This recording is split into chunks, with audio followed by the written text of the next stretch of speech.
सहनावतु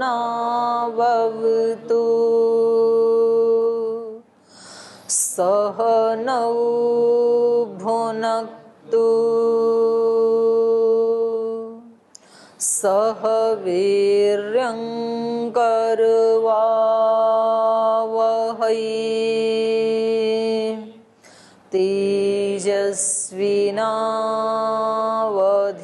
तेजस्विनावधीतमस्तु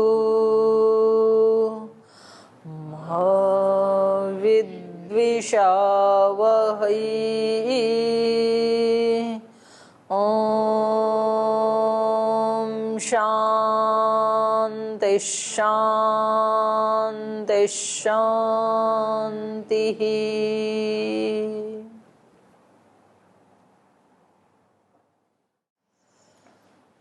वेदांत दर्शन के प्रथम पाद में जो ब्रह्म के नामों का मीमांसा चल रही है, चर्चा चल रही है, उसमें कल जो पढ़ा हमने ज्योति शब्द, ज्योति शब्द ब्रह्म का वाचक है। जैसे आनंदमय शब्द पढ़ा, अंतः शब्द पढ़ा, फिर प्राण शब्द पढ़ा, आकाश पढ़ा, ऐसे ही एक ज्योति शब्द है। तो इन्होंने ज्योति शब्द ब्रह्म का वाचक क्यों बताया था? चरणाभिधानात्, चरण का अभिधान होने पर। जहां ये ज्योति शब्द आया है वहां पर क्या है? चरण का अभिधान है। चरण मतलब पाद, और पाद का अभिधान जहां है उस ज्योति स्वरूप के लिए, वहां वहां ब्रह्म का वर्णन है। तो इन्होंने एक उदाहरण तो दिया छांदोग्य उपनिषद का, तो दूसरा दिया फिर मांडुक्य उपनिषद का। छांदोग्य उपनिषद का जहां उदाहरण दिया वहां पर क्या चल रहा था? चतुष्पदा, ये गायत्री जो चतुष्पदा है और षड्विधा है। तो फिर ये पूर्व पक्षी ने ये कहा कि भाई ये तो गायत्री के बारे में कहा जा रहा है, न कि ब्रह्म के बारे में। तो इन्होंने बताया कि नहीं, वो गायत्री का वर्णन नहीं है, गायत्री का तो उदाहरण दे करके समझाया है कि जैसे गायत्री में 4 चरण होते हैं और 6 अक्षर होते हैं, वैसे ही इस ब्रह्म के भी 4 चरण हैं और प्रत्येक चरण में उसके 6 गुण कर्म स्वभाव बताए हैं ईश्वर के, जहाँ इनका वर्णन है। तो बोले हम कैसे माने कि ये गायत्री का वर्णन है या ब्रह्म का है? तो कोई ऐसा उदाहरण दो ना जिसमें स्पष्ट ब्रह्म का नाम हो, गायत्री का ना हो। इन्होंने कहा था कि गायत्री क्या है? समष्टि पुरुष है। गायत्री का मतलब वहां गायत्री छंद नहीं है, बल्कि इस पूरे ब्रह्मांड में जो व्याप्त एक समष्टि पुरुष है उसको हम गायत्री कह रहे हैं, ऐसे ही कहा उसमें छांदोग्य उपनिषद में। तो इन्होंने कहा कि भाई क्या पता आप शब्दों का अर्थ तोड़ मरोड़ रहे हो, गायत्री से गायत्री छंद का ही ग्रहण हो और आप उसको जबरदस्ती ब्रह्म का वाचक बना रहे हो। तो इन्होंने कहा चलो दूसरा सुन लो, ये मांडुक्य उपनिषद का। तो वहां पर तो स्पष्ट ही कहा है, मांडुक्य उपनिषद में तो उस ब्रह्म के बारे में ही क्या कहा वहां पर? मांडुक्य उपनिषद में अत्र तु ब्रह्मणस् चतुष्पादत्वम् उक्तम् षडक्षराणि इव हि अस्य अक्षर रूपाणि षड्विधानि गुण वर्णनानि तत्रैव प्रत्येकस्मिन् पादे षट् दृश्यन्ते जागृत स्थानो बहिप्रज्ञ सप्तांग 39 मुख स्थूल भुक वैश्वानर। ऐसे ही फिर स्वप्न स्थानो अंतःप्रज्ञ सप्तांग 39 मुख प्रविविक्त भुक तेजसो द्वितीय पाद। फिर सुषुप्त स्थान एकीभूत प्रज्ञान घन एव आनंदमयो ही आनंद भुक चेतो मुख प्राज्ञ तृतीय पाद। न अंतः प्रज्ञम न बहिप्रज्ञम न उभयत प्रज्ञम न प्रज्ञान घनम न प्रज्ञम न अप्रज्ञम अदृष्टम अव्यवहार्यम अग्राह्यम लक्षणम अचिंत्यम अव्यपदेश्यम एकात्म प्रत्यय सारम प्रपंचोपशमं शांतम शिवम अद्वैतम चतुर्थम मन्यन्ते स आत्मा स विज्ञेय। एवं मांडुक्य उपनिषदि ब्रह्मात्मनः 4 पादा। और इसी प्रकार ये तो बात हो गई छांदोग्य उपनिषद की और मांडुक्य उपनिषद की। तो कह रहे हैं इस प्रकार से मांडुक्य उपनिषदि ब्रह्मात्मनः 4 पादा, ये ऊपर जो 4 पाद बताए ना, 3 पाद तो बता दिए, स्थूल भुक, प्रविविक्त भुक और आनंद भुक, और चौथा अव्यपदेश्य, जिसके बारे में कहा नहीं जा सकता। तो ये ब्रह्म के 4 पाद बताए। तो कह रहे हैं यथा छंदो रूपा गायत्री चतुष्पदः प्रतिपादं च षडक्षरा युक्ता भवति तथैव ब्रह्मात्म रूपा गायत्री खलु अपि चतुष्पदा प्रतिपादं षडक्षर सदृशै षड गुण गणै समेता भवति इति। उसके 6 गुण हैं, गुणों का समूह है उस ब्रह्म के जो 4 पाद बताए हैं उसमें। तदित्थम सादृश्यम खलु क्रमेण मनः प्रवेशार्थम, ये सादृश्य क्यों दिखाया? ताकि हमारा मन उस ब्रह्म में प्रवेश कर जाए। सरल चीज के माध्यम से कठिन चीज को समझाया जाता है। तो गायत्री का आश्रय लेकर के ब्रह्म के 4 चरण को समझाया जा रहा है। तस्मा नत्र छंदो वर्णनम, तो इस प्रकार से यहाँ पर छंद का, गायत्री छंद का वर्णन नहीं है, किंतु ब्रह्म वर्णनम अस्ति, उस ब्रह्म का ही वर्णन है। तदेव प्रकृतम ब्रह्म ज्योति शब्देन उत्तरत्र लक्षितम। तो कह रहे हैं वो जो ब्रह्म का वाचक है ज्योति शब्द, तदेव प्रकृतम, वो ही यहाँ प्रकृत चला आ रहा है, मान पिछले सूत्र से वही चला आ रहा है ज्योति शब्द। ब्रह्म ज्योति शब्देन उत्तरत्र लक्षितम, यहाँ से अगले कथन में भी वही लक्षित हो रहा है जो पिछले सूत्र में कहा था ज्योति शब्द। यदि केनचित उच्चेतः अत्रत्यं गायत्री छंदो वर्णनम अन्यत्र मांडुक्य उपनिषदि निर्दिष्टेन ब्रह्म वर्णनेन बलात् समानीक्रियते अस्ति। अब इन्होंने एक जगह तो बताया कि गायत्री का मतलब क्या है, समष्टि पुरुष। फिर उन्होंने कहा नहीं, कोई ऐसा उदाहरण बताओ जहां पर स्पष्ट रूप से ये कहा हो कि ब्रह्म के ही 4 चरण हैं। तो फिर वो भी दिखा दिया मांडुक्य उपनिषद में। अब ये कह रहे हैं कि जो हम कह रहे थे ना, जो हमने प्रश्न तो उठाया था छांदोग्य उपनिषद के उद्धरण पे, और आप उसको दिखा रहे हैं मांडुक्य उपनिषद में। यहीं की यहीं दिखाओ ना कुछ। छांदोग्य उपनिषद में जो चल रहा है वर्णन, वहां कहीं ब्रह्म का वर्णन दिखाओ जिसमें ब्रह्म के 4 पाद बताए हों। अब कहीं का समस्या थी और उद्धरण कहीं का दे रहे हो आप, ऐसा ये कह रहे हैं। यद्यपि ऐसा होता नहीं है, उपनिषद में कहीं भी एक जगह मुख्य रूप से दिखा दिया तो गौण रूप से फिर कहीं भी प्रयोग कर सकते हैं, लेकिन इनका ऐसा मानना है।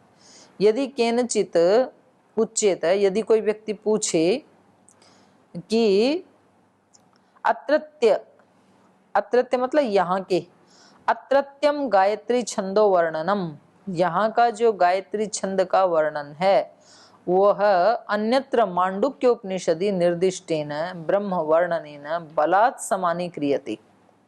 यहाँ का जो गायत्री छंद का वर्णन था वो आप जबरदस्ती मांडुक्य उपनिषद में जो निर्दिष्ट किया है ब्रह्म का वर्णन, उसके साथ बलात् समानीक्रियते, माने जबरदस्ती उसको खींच तान करके उसके साथ उसकी समानता आप दिखा रहे हैं। बलात् समानीक्रियते अस्ति। तो कह रहे हैं अस्ति तो अत्र प्रत्यक्षम गायत्री छंदो वर्णनम, यहाँ स्पष्ट ही गायत्री छंद का वर्णन कहा है छांदोग्य उपनिषद में। तो आप जबरदस्ती इसको कहीं से खींच करके मांडुक्य उपनिषद से उसकी समानता लगा करके फिर इसको ब्रह्म का वाचक बता रहे हैं, तो ये ठीक नहीं है। ऐसा यदि कोई व्यक्ति कहे तो इत्यत्र प्रतिविधीयताम, तो उसको ये समाधान देना चाहिए, प्रतिविधान देना चाहिए, उसको ये उत्तर देना चाहिए। क्या उत्तर देना चाहिए? भूतादि पाद व्यपदेशोपपत्तेश्च एवं, कह रहे हैं भूतादि पाद व्यपदेशोपपत्तेश्च, भूत आदि को भी पाद रूप से कहे जाने के कारण एवं ये कहा जा रहा है। भूतादि मतलब पृथ्वी आदि शरीर आदि। तो कह रहे हैं अथच भूतादि पाद व्यपदेशोपपत्ते, भूतादियों में भी पाद के व्यपदेश की उपपत्ति होने से, कहाँ पर? तत्रैव भूतादीनि भूत पृथ्वी शरीर हृदयानि पादत्वेन व्यपदिश्यन्ते, वहां पर ही, कहाँ पर? छांदोग्य उपनिषद में। छांदोग्य उपनिषद में कहाँ? जहां से ये उद्धरण लिया था, तावान अस्य महिमा ततो जायांश्च पुरुषः 3:12-6। वहां पर ही कह रहे हैं तत्रैव भूतादीनी। भूतादीनी मतलब भूत का मतलब है प्राणी, भूत का मतलब यहाँ ये पंचभूत नहीं। भूत पृथ्वी शरीर हृदयानि पादत्वेन व्यपदिश्यन्ते। वहां पर ही जैसे इस पिंड में ये जो प्राणी है इसका भूत पृथ्वी माने प्राणियों का शरीर, हृदयानि ये सब क्या है, पादत्वेन व्यपदिश्यन्ते, इनको पाद के रूप में चरण के रूप में व्यपदेश किया है। ब्रह्मण खलु भूतादीनि पाद कल्पानि उपपत्तुम शक्यन्ते।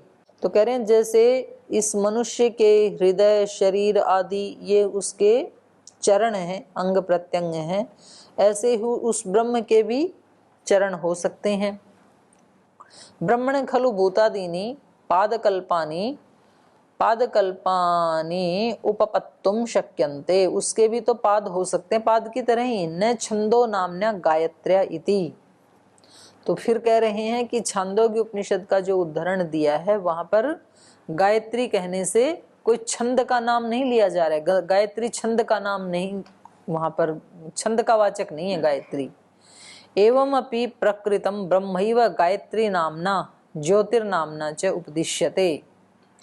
तो कह रहे हैं इस प्रकार से भी, क्योंकि वहां पर प्राणियों के चरण का वर्णन चल रहा है, तो शरीर में जैसे प्राणी के चरण हैं हृदय आदि, ऐसे ही इस ब्रह्मांड में ये जो दृष्ट ब्रह्मांड है इसमें भी उस ब्रह्म के गायत्री के जो 4 चरण बताए हैं वो ब्रह्म के ही 4 चरणों का वर्णन है। जहां ये प्रसंग आ रहा है वहां पर न छंदो नामना गायत्री, गायत्री छंद के चरण नहीं बताए जा रहे हैं वहां। तो इस प्रकार से भी एवं अपि प्रकृतम, वहां पीछे से ही ब्रह्मैव गायत्री नामना, वहां गायत्री के नाम से ब्रह्म का ही वर्णन किया जा रहा है छांदोग्य उपनिषद में। गायत्री नामना ज्योतिर्नामना च, और ज्योति के नाम से भी वहां पर ब्रह्म का ही वर्णन किया जा रहा है।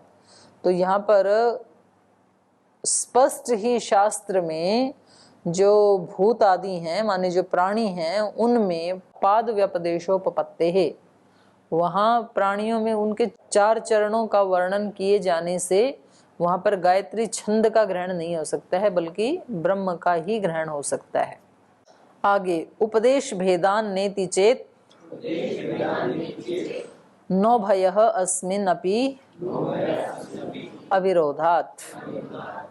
उपदेश भेदात न इति चेत न, कह रहे हैं उपदेश का भेद होने से, उपदेश का भेद माने विभक्ति का भेद होने से वहां पर गायत्री से छंद का ही ग्रहण होगा, ब्रह्म का ग्रहण नहीं होगा, ऐसा यदि कोई कहे तो न, ये ठीक नहीं है। क्योंकि उभय अस्मिन् अपि अविरोधात्, कह रहे वहां जो वर्णन किया है और मांडुक्य में जो किया है और यहाँ जो कर रहे हैं इसमें अविरोध होने से दोनों का जो वर्णन है उस वर्णन का जो लक्ष्य है उसमें भेद नहीं है। क्योंकि वर्णन का लक्ष्य क्या है, ब्रह्म की प्रशंसा करना, उसका गुणगान करना, तो लक्ष्य दोनों का वो ही है।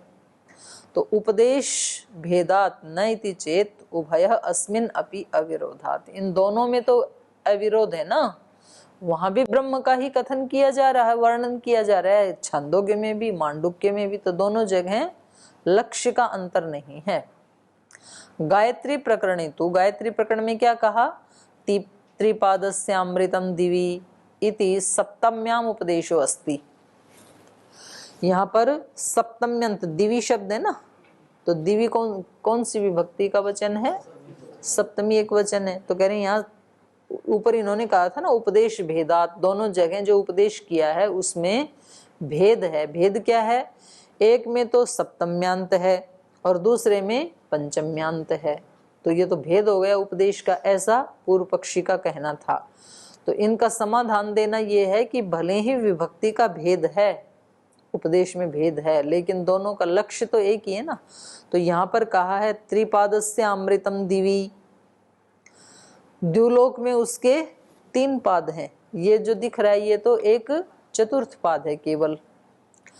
त्रिपादस्य अमृतम दिवि इति सप्तम्याम उपदेशो अस्ति, तो ये तो सप्तमी से उपदेश किया है। और ऐसे ही ज्योतिष प्रकरणे, जो जहां ज्योति का प्रकरण आया वहां पर क्या कहा, परो दिवह, उसके 3 पाद जो हैं वो परो दिवह, द्युलोक से परे हैं। तो अर्थ में तो कोई अंतर नहीं आया ना, द्युलोक में है उसके, मतलब उसके बाद में है, एक पाद के बाद में 3 पाद जो है वो अदृश्य हैं। और या यूं कहें कि इससे आगे हैं, परो दिवह, द्युलोक से परे उसके 3 पाद हैं। तो दोनों के लक्ष्य में कोई अंतर नहीं है। तो कह रहे हैं दोनों जगह का जो वर्णन है, एक जगह है त्रिपादस्य अमृतम दिवि और ज्योतिष प्रकरण में है परो दिवः इति पंचम्याम उपदेश क्रियते तद एवं उपदेश भेदात नैकम वस्तु उपलक्ष्यते किंतु भिन्नम भिन्नम एवं संभवति।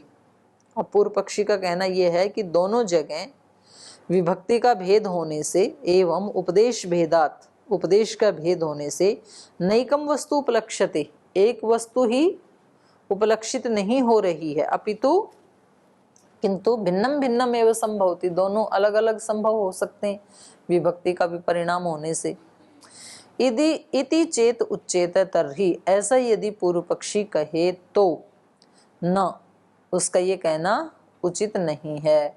न उभय अस्मिन अपि अविरोधात्, क्योंकि इन दोनों में विरोध न होने से। नैवं मंतव्यम यतो ही उभयम अस्मिन पंचम्याम सप्तम्याम उभयोर विभक्त्योर वर्णने अविरोध, अविरोधेन वस्तु उपलभ्यते न भिद्यते।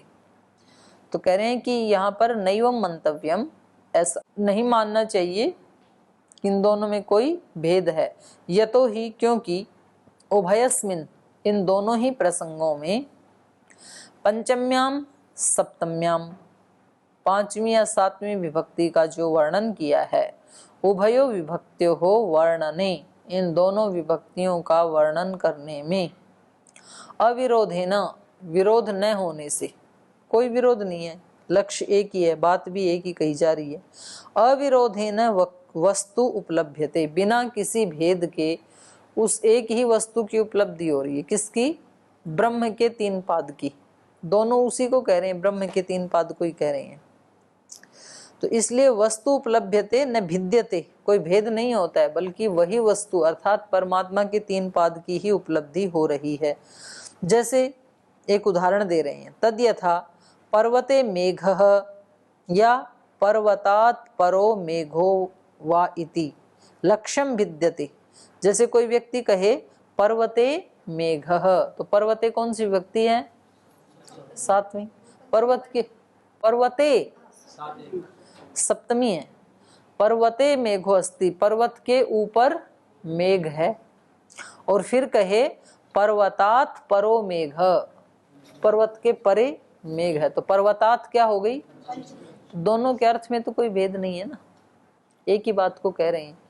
एक में सप्तम्यंत है, एक में पंचम्यंत है। तो कह रहे हैं तद यथा पर्वते मेघ पर्वतात परो मेघ इति वा लक्ष्यम न भिद्यते। तो जो वो लक्ष्य है मेघ, उसमें कोई भेद नहीं आता है, क्योंकि इसका लक्ष्य क्या है व्यक्ति का? मेघ के बारे में बताना। तो दोनों ही जो कथन है, उपदेश हैं, वो मेघ के बारे में बता रहे हैं। तो ऐसे ही यहाँ उपनिषद में भी हम दिवी का प्रयोग करें या दिवह का प्रयोग करें, पंचम्यंत सप्तम्यंत दोनों ही लक्ष्य में भेद नहीं है, दोनों ब्रह्म के ही वाचक हैं। तत्वम एकम एव तिष्ठति, दोनों में तत्व तो एक ही है। तस्मात् उभयत्र गायत्री नामना ज्योति नामना च ब्रह्मैव अभिधीयते। इसलिए दोनों ही प्रसंगों में चाहे ज्योति या चाहे गायत्री के नाम से वर्णन हो, दोनों ही जगह ब्रह्म के ही अभिवाचक हैं। ये दोनों ब्रह्म का ही कथन कर रहे हैं, ज्योति नाम से भी और गायत्री नाम से भी। इदानीं पूर्वतो विलक्षणस्य भेदोपदेशस्य अपरम उदाहरणम विचार्यते। आपको पीछे से कुछ पूछना हो तो आप पूछ सकते हैं कक्षा में पहले, लेकिन इसको दोहरा के तो आया करें, नहीं तो फिर बाद में आपको समझ नहीं आएगा और दोबारा वेदांत पढ़ने का अवसर भी नहीं मिलेगा। क्योंकि अगले सेमेस्टर में अगली पढ़ाई करेंगे और ऐसे पढ़ते पढ़ते जब एमए हो जाएगी तो किसी और काम में लग जाएंगे। तो इसलिए यही मौका है, अभी पढ़ते पढ़ते ही इसको अच्छे से रोज का रोज तैयार करके इसको थोड़ा अच्छे से पढ़ लो। तो आगे कह रहे हैं इसलिए दोनों जगह ब्रह्म का ही वर्णन है। इदानीम पूर्वत विलक्षणस्य भेदोपदेशस्य अपरम उदाहरणम विचार्यते। अब पहले का जो विलक्षणता है उसको, अर्थात भेदोपदेशस्य, विलक्षणस्य माने भेदोपदेशस्य, जो भेद का उपदेश दिया है, इसको अपरम उदाहरणम विचार्यते, एक दूसरे उदाहरण दे करके उसके ऊपर विचार किया जा रहा है। वो है प्राणस तथानुगमात। कह रहे हैं प्राण के तथानुगमात, वैसे जाने जाने से, प्राण को भी वैसे ही जाना जाता है। कैसे? तद्वत् भेदोपदेशेन प्राणोऽपि निर्दिष्ट ब्रह्मात्मा अभिप्रेतः क्वचित अध्यात्म ग्रंथे। कह रहे हैं जैसे आप यहाँ कह रहे हैं ना कि भाई ज्योति और गायत्री ये ब्रह्म के वाचक नहीं है, बल्कि ज्योति तो ज्योति का वाचक है, स्थूल ज्योति का, और गायत्री गायत्री छंद का वाचक है। तो कह रहे हैं तद्वत, वैसे ही, तद्वत भेदोपदेशेन, भेद का उपदेश होने से, प्राणों अपि निर्दिष्ट, प्राण भी ऐसे ही भेदोपदेश से निर्दिष्ट किया गया है। ब्रह्मात्मा अभिप्रेतः क्वचित अध्यात्म ग्रंथ, तो कहीं कहीं तो प्राण से ये श्वसन क्रिया ली जाती है और कहीं कहीं तो प्राण से ब्रह्म का कथन होता है। ब्रह्मात्मा अभिप्रेतः क्वचित अध्यात्म ग्रंथे, कहीं कहीं अध्यात्म ग्रंथों में ब्रह्म अभिप्रेत होता है। पूर्वस्मिन् भेद प्रकरणे तु विभक्तेर भेद आसीत। पहले जो भेद का प्रकरण था, अर्थात ये 27 नंबर सूत्र में उसकी बात कर रहे हैं। पूर्वस्मिन् भेद प्रकरणे तु विभक्ते भेद आसीत, विभक्ति का भेद था। एक कथन में सप्तमी विभक्ति थी दिवी और दूसरे कथन में पंचमी विभक्ति थी दिवः।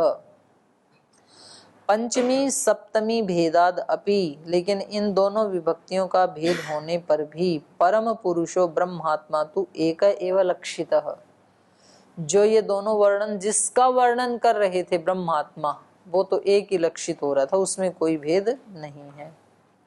अत्र खलु, लेकिन यहाँ पर प्राण शब्द प्रयोगस्य वाक्य भेदात क्षेत्र भेदाच्च ब्रह्मात्मयी को अभिन्नो अभिहित प्रस्तुयते।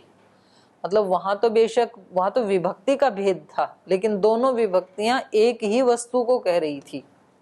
जिसको कह रही थी वो तो ब्रह्म ही है ना, लेकिन यहाँ तो अर्थ भी अलग है। यहाँ पर जो कहा जा रहा है, तो प्राण से एक तो स्थूल प्राण लिया जाएगा, श्वसन क्रिया ली जा सकती है, और दूसरा ब्रह्म को लिया जा सकता है। तो यहाँ तो अर्थ का ही भेद हो रहा है, वहां पर तो केवल विभक्ति का ही भेद था। अत्र खलु परम पुरुषो ब्रह्मात्मा तु एकेव लक्षित। अत्र खलु प्राण शब्द प्रयोगस्य वाक्य भेदात, यहाँ पर प्राण शब्द के प्रयोग का वाक्य भेद होने से, और क्षेत्र भेदाच्च, दोनों का क्षेत्र अलग अलग है। श्वसन क्रिया का क्षेत्र शरीर है और ब्रह्म का क्षेत्र पूरा ब्रह्मांड है। तो कहा क्षेत्र भेदाच्च ब्रह्मात्मयी को अभिन्नो अभिहितः प्रस्तुयते। तो इसलिए यहाँ पर तो अर्थ का भी भेद हो रहा है, तो इसलिए यहाँ पर प्राण कहने से उस ब्रह्मात्मा का ही, जो कैसा है, अभिन्न, अभिन्न मतलब उसका जैसा और कोई नहीं है, ब्रह्मात्मैकः अभिन्न अभिहितः प्रस्तुयते, उस अद्वितीय का ही यहाँ पर वर्णन किया जा रहा है, प्रस्तुत किया जा रहा है। कथम इति उच्यते, बोले कैसे, यहाँ पर प्राण कहने से ब्रह्मा का ही वाचक कैसे हो रहा है? तो इसका उत्तर दे रहे हैं अनुगमात। अनुगमात एकस्मिन् एव वाक्यार्थः संगतत्वात् उपसंहाराच्च। तो ये कह रहे हैं अनुगमात, एक में ही वाक्यार्थ का ज्ञान होने से। अनुगमात एकस्मिन् एव वाक्यार्थः संगत्वात्, संगत्वात् मतलब संगत होने से और उपसंहार होने से। जो वर्णन प्राण का किया गया है, उस प्राण के वर्णन में एक ही वाक्य में, एकस्मिन् एव वाक्यार्थः संगत्वात उपसंहाराच्य, और उसका उपसंहार होने से। तो कौन सा है वो वाक्य, वो पढ़ेंगे तब समझ में आएगा। तद यथा, जैसे ये उदाहरण दे रहे हैं, इंद्र प्रतर्दनाय देवोदासये प्रोवाच। इंद्र जो है वो प्रतर्दनाय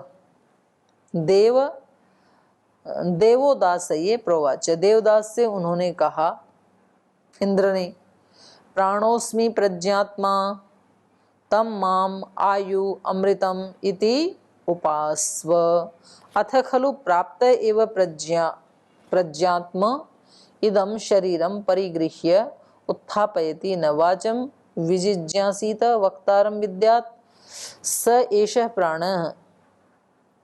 एषः प्राण एव प्रज्ञात्म आनंदो अजरो अमृत। कोशित के ब्राह्मण का उदाहरण है ये। तो वहां पर इंद्र कह रहा है प्राणोस्मि प्रज्ञात्मा। इंद्र क्या कह रहा है, मैं प्राण हूं, प्राणोस्मि, प्राणोस्मि प्रज्ञात्मा, और मैं ज्ञानवान आत्मा हूं। तम माम, उस मुझ इंद्र को, आयु अमृतम इति उपास्वः, तो उस मुझ इंद्र की उपासना करो, तो इससे आपको आयु मिलेगी, अमृत मिलेगा। अथ खलु प्राण एव, तो यहाँ पर ये जो प्राण है ये ही क्या है, प्रज्ञात्मा।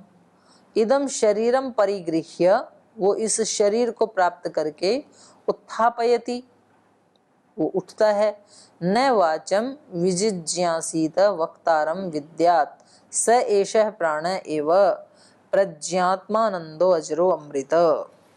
तो वह ये जो प्राण है वो ही प्रज्ञात्मा है, माने ज्ञान स्वरूप है, वही आनंद स्वरूप है, वही अजर है, वही अमृत है, अमर है। तो अजर, अमर, आनंदमय और ज्ञान स्वरूप, तो ये सारे विशेषण किसके हो सकते हैं, प्राण के कि ब्रह्म के? ब्रह्म के ही हो सकते हैं, क्योंकि प्राण तो क्या ज्ञानवान होगा, क्योंकि वो तो जड़ ही है।